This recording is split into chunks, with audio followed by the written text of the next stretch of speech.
In the next hot fix, because I asked for clarification on this, in the next hot fix, they are going to be removing the stat bonuses benefits to any existing legacy gear. And from now on, moving forward, any legacy gear will be modified. Any existing gear will be modified to meet the stats of whatever it is changed to. Good morning, everyone. My name is Onepeg. In this video, there was a large 5-hour-long Q&A session that was being live, responded to on Discord by SDF, where the community asked like hundreds of questions, and he took a very long amount of time to respond to them.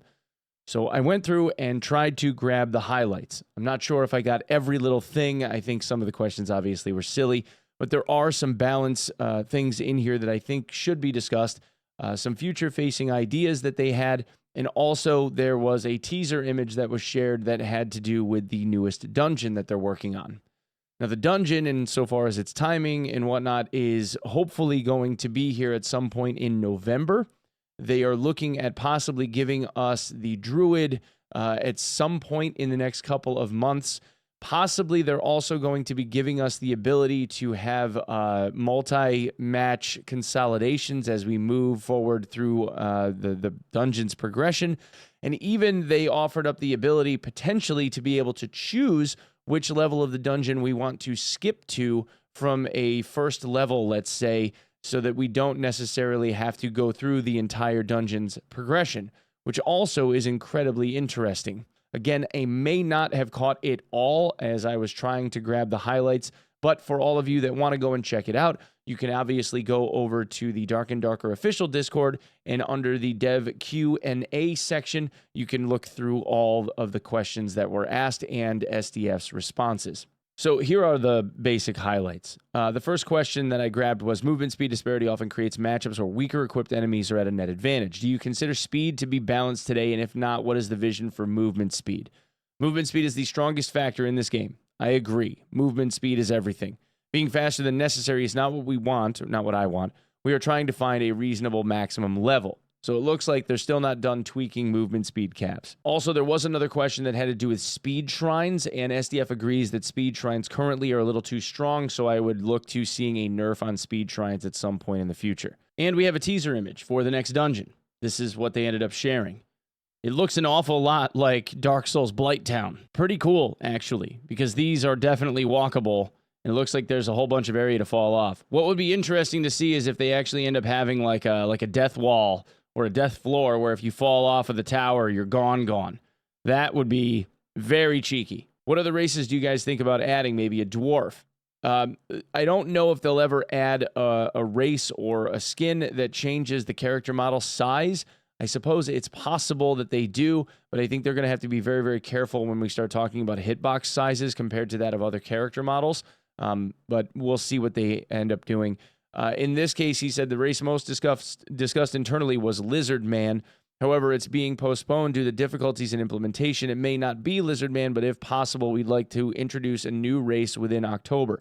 So it looks like maybe they're doing an Iskar kind of thing. There was also a question that got asked in this about whether or not they were going to remove the stat modifications from the skins. SDF said that he was also considering this, so it's possible they only become purely cosmetic, which is both good and bad. I kind of like the very, very minor stat modifications so that people could potentially min-max a little bit more. I don't think it gives a huge advantage other than maybe giving a point here and there. I don't think one skin necessarily saves someone's hide over another, but there are benefits and negatives to all of them. So I felt like they were kind of balanced, but I can see the point in making them cosmetic only. Is there any hope of us seeing a similar time to kill for PvP to how it felt during the day one of patch 1? A lot of people enjoyed the slower fights. So SDF said that the patch for the large patch and slowing down the fights was meaningful and worked as expected. TTK was a little longer than I expected due to the increased defense available from base gear. We'll continue to look for appropriate points. So there was a lot of talk about this from both SDF and Grayson over the last few days. More or less what the devs came to the conclusion on is that they didn't like how much longer it was taking for people to die. Personally, I felt like it was pretty fun. The problem became with all of the extra defenses that people were able to obtain. that the time to kill over the course of the game's progression from low gear to high gear got significantly longer on the higher end. However, there was another comment that SDF made saying that all of the gearing that we have now is a little bit too far to the other extreme and will likely end up getting roped in. So hopefully we'll see that at some point in the near future. There's also the problem where there's an abundance of defenses now, and certain classes, especially Barbarians, are finding the ability to shore up all of their weak points, where they're getting 60 and 70% magic damage resist and 70% physical damage resist, which is obviously way overpowered, and it looks like they're going to be roping that in too. So again, good stuff coming from the dev team here. Is it possible to remove legacy gear from the balancing patches? This is a huge issue right now. For those of you that haven't been paying attention or aren't that much in the know, legacy gear means that when they patch the game and they change something with a certain item or items, the old items that pre-existed that patch change never have their stats adjusted. So for perfect example of this was last major patch before they wiped the game, there was a lot of gear that had +3 all stats on it, which became incredibly powerful, and people were able to put +3 all stats on every single piece of gear that they had. And then they changed it, and they took that out, and they made it so that +1 all was the only all stat modifier that you could get on any of the gear.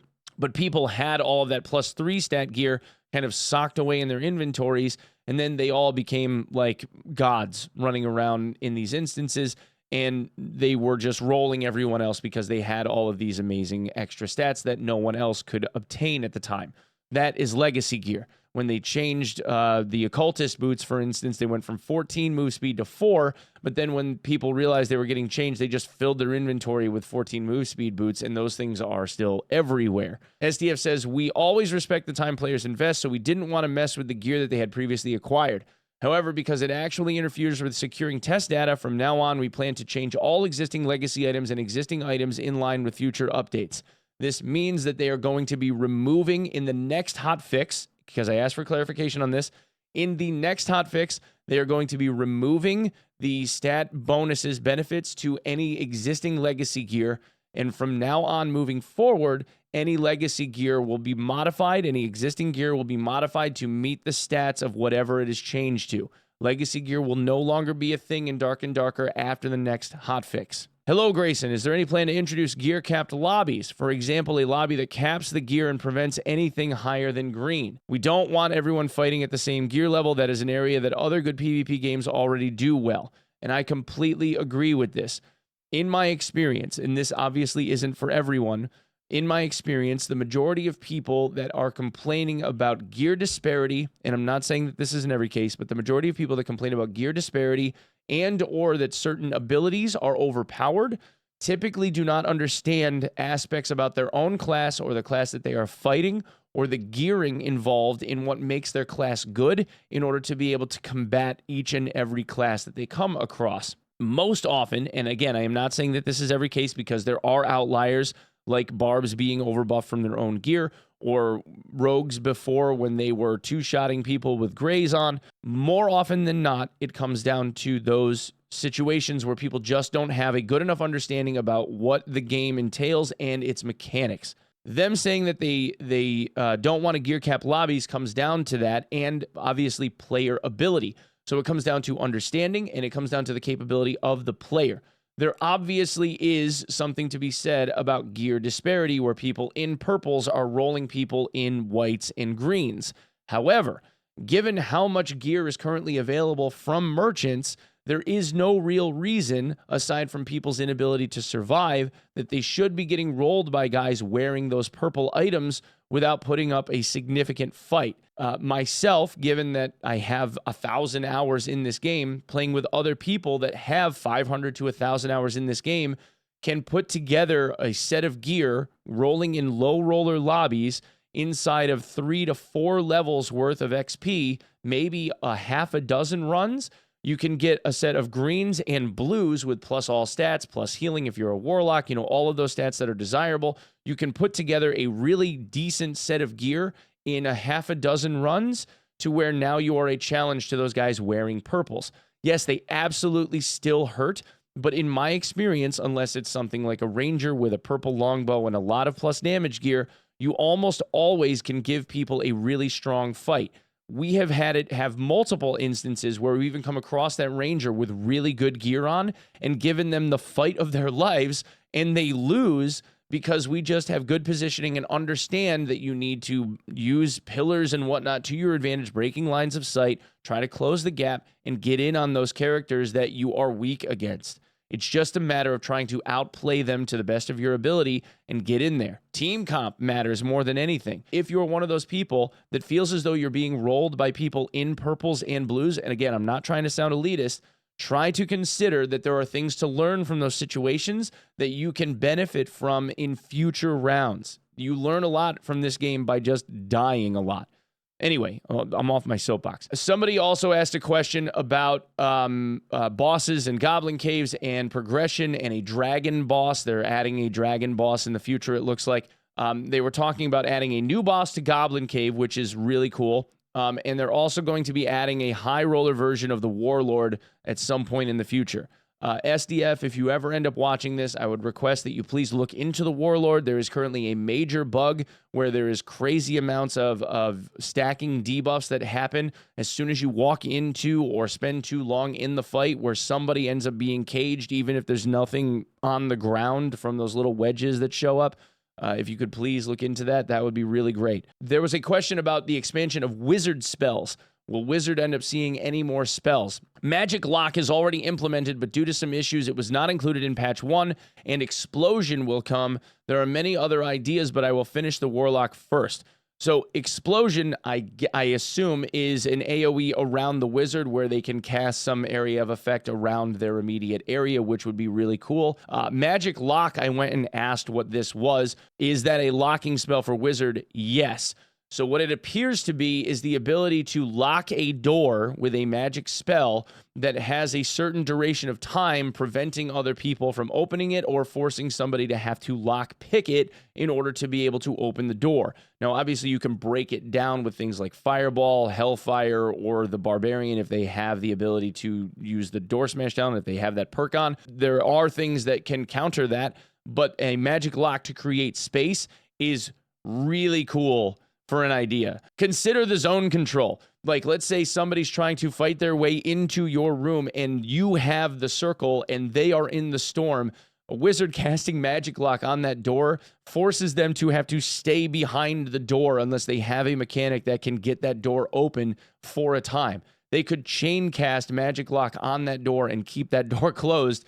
So yeah, that would be really cool for zone control gameplay and some crowd control, especially if casting that spell on the door means that it forces an open door to close and become locked, would even be more wild, because then you can forcibly at range split teams.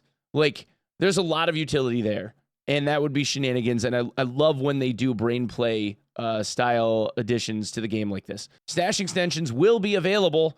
We plan to provide it in a variety of ways, and one of our current specific plans is connected with a quest. There was a question about when there's going to be the quest system implementation. They're looking at a couple of months from now. So I would say, don't expect it to show up in the next week or two. This is going to take some time. There was also a question about the talent tree, which they call the training system. If you ever see the words training system, that's what they're talking about. Talent trees are also something that look like it's going to be a little while, maybe a month, maybe two. I can tell you that they are planning for a major patch by the end of this month. At some point toward the end of this month, there's going to be a large patch number 2. I suppose what we're looking at doing is a live Q&A session about that major patch in the next couple of weeks. So I would maybe hang out in the channel and stuff, and I'll give you some more information as that comes up. Will Rangers lose their slow from arrows? We know the arrows hit slow is a bit strong. The leg hits where it's really slow, it slows people by 35% movement speed. Rangers hitting just torsos and arms and stuff still also seem to have a pretty large slowing effect where you just can't gap close. Rangers already are very strong with their damage output, so I would expect to see that Rangers end up taking a slow nerf from this comment. When will we get the Druid? I hope to start development within the year. So what he said was they're going to finish the in development tag that they have on Warlock and like have the Warlock pretty much be more or less fleshed out. And then they're going to work on the Druid after that. So the Druid hasn't really been started. He did say that there is an idea of having some form of like entanglement or rooting ability for the Druid. And he also said the Druid will have heals. Okay, so we have another support class confirmed for the Druid insofar at least them having some form of healing utility. We also know that he said that they're going to have shape-shifting for the Druid too. We just don't know what shapes they're going to shift into. The new mod system is very unbalanced. What are your solutions?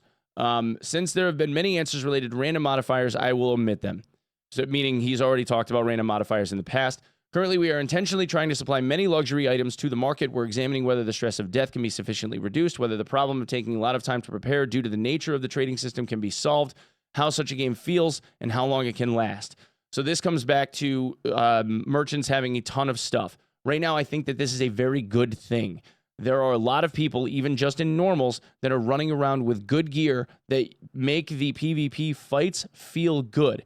On the very high end, all of the plus damage modifiers and all of the plus all gear, people that are able to amass a ton of stuff are doing more damage than what the armor is mitigating. So again, that needs to be roped in, but SDF has already said something to that effect, and we'll probably see that get ratcheted back, and all of the existing items will likely end up being brought in. Quests and talent trees have been confirmed to be added in the game, but what time frame do we need? We plan to complete and present the quest within at least 2 months. Training will begin after we establish the appropriate balance line.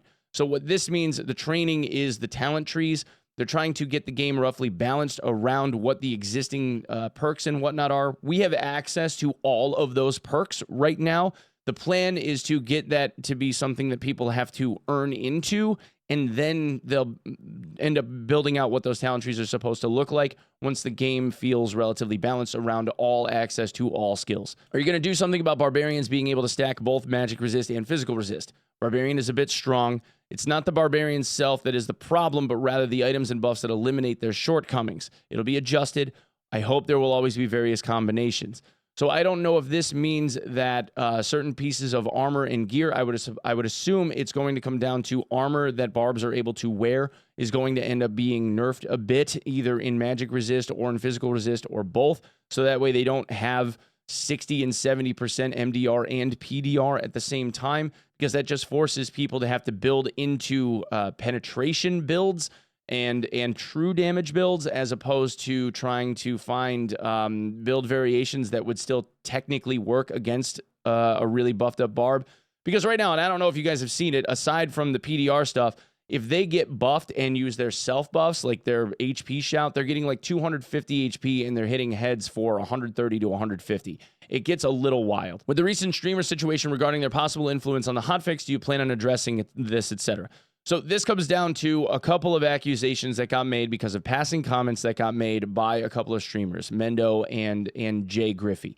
They had talked about how there was like an elite Discord, Jay did, and how Grayson had gone into the Discord looking for a list of changes that the guys playing at the very high end, a community Discord that was created for guys that were at the top of the leaderboard, at the very high end, wanted to see changed.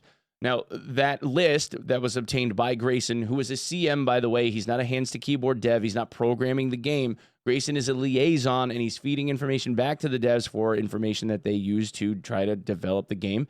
There was a comment made by Jay saying that they provided them with a list and that there was going to be some nerfs to certain things. This was a couple of patches ago. And then there was also a thing that was floating around from somebody that made a Reddit thread about Mendo, and how Mendo said that he got a DM from SDF talking about how they were changing things in the game and not to worry because Mendo was concerned about the very long TTK prior to the damage changes that got made in the last hotfix. SDF responded to this and said it's a misunderstanding due to coincidence. This is an expanded interpretation that combines responses from our official account manager and what I said directly to the streamer. We answer every player DM we can, so the special connection between developer and streamer does not exist. We share this connection with as many people as we can. And similarly, we won't blindly follow community or other player-based messages. Then you end up making a game that isn't anyone's game, and that's what I hate the most. Of course, listening to people's opinions is important, and we learn a lot from it. It just means we don't follow it blindly. And I will reiterate this. I do not believe that there is a single streamer, content creator, myself included, that holds anywhere near enough influence to be able to get the devs to change something just based on our own opinion. I think that sentiment is a little ridiculous. And I'm not saying this because I'm trying to sound abrasive. It's just that I don't want to believe that any influencer in this community holds enough influence to be able to sway the devs into changing something based on their opinion alone. That to me just doesn't make sense. And I feel like SDF, above anyone else, is trying to make the game that he wants to make. You have to remember that part of the reason why he left Nexon to create this game is because in my heart of hearts, I believe that the game direction for the game that they were making was not something that SDF wanted to make, and that Nexon was trying to heavily modify the vision that SDF had, and for that reason, he left Nexon to pursue this project. That's just based on what I've seen from the court case and all of the information that we have. It looks like SDF went to pursue something that Nexon wouldn't let him create, and that's why he went out on his own. To say that an influencer holds enough influence to be able to sway the guy that quit his job and damn near has risked everything in order to be able to make the game that he wanted to make, only to be swayed by Mendo or Jay, is a little bit wild to me. People asked about reporting cheaters, and the ability to be able to report them means that you have to be able to spectate them. You hit R, and then a list of player names comes up, and then you decide to report them. That is an inconvenient deal when, for instance, if you believe somebody's cheating, there are instances where you don't catch them fast enough to be able to say that guy's cheating because they like take a portal before you can report them, etc. SDF said they're developing a death cam and they'll make it easier to report. People mentioned that trade chat is a thing where you see the constant scrolling and whatnot. That is inconvenient for an awful lot of people because they feel like they have to sit there and kind of watch trade chat in order to get perfectly itemized gear. I would say that the pressure has been reduced from that whole situation because of the vendors having as much good gear as they do. But on the super high-end purples and legendaries and all this other stuff, obviously you still need trade chat to be able to do that, and that can take a while. He said, the current system is inconvenient and time-consuming. We won't change everything, but we will continue to think about ways to improve it. However, as we always have said, there are no plans for an auction house or anything like that yet. I'm not sure what the reason behind that is. Perhaps it's just too difficult to build for them at the current time. Maybe at some point in the future, we'll be able to see some form of an auction house. I feel as though this would benefit the player base as a quality of life change. I don't personally mind the current like Diablo 2 trade chat kind of system. I think that it's fine. But I can see a benefit to the casual player base to have an auction house. But I guess I don't know. It's whatever they really end up doing with it. People asked what the next class is going to be after Druid, and he said, I think it will be a monk. Pretty cool. I'd like to see a paladin maybe after the monk. That would be kind of neat. Maybe a sorcerer also would be pretty sweet. We've made it possible to craft potions via herbs, but we haven't fully tested it yet, so we haven't made it public. People were asking if there would be abilities to craft potions instead of having to buy them or find them. Next was, do you plan on doing hotfixes that will leave pre-patch items in the game when there'll be an official season? We plan to remove all legacy items in the next hotfix, and I don't plan on creating legacy items. There you go. And then last but not least, there was a question about Warlock. Warlock has been a contentious issue, and I'll move this over. Warlock has been a contentious issue for an awful lot of people right now because of the Hydra. The majority of the complaints about Warlock at the moment doesn't necessarily have to do with all of their plus healing gear, but more so about the ability to cast the Hydra and then cast onto the Hydra and heal yourself. Because I don't know if you knew this, but you have the ability to buff the Hydra, you have the ability to damage the Hydra, you also have the ability to chain lightning off of the Hydra. There's a lot of fun shenanigans. Hydras also have collision, which means you can block doorways, you can boop people. I just put up a highlight on Twitter not too long ago. Hit it pushing, Care.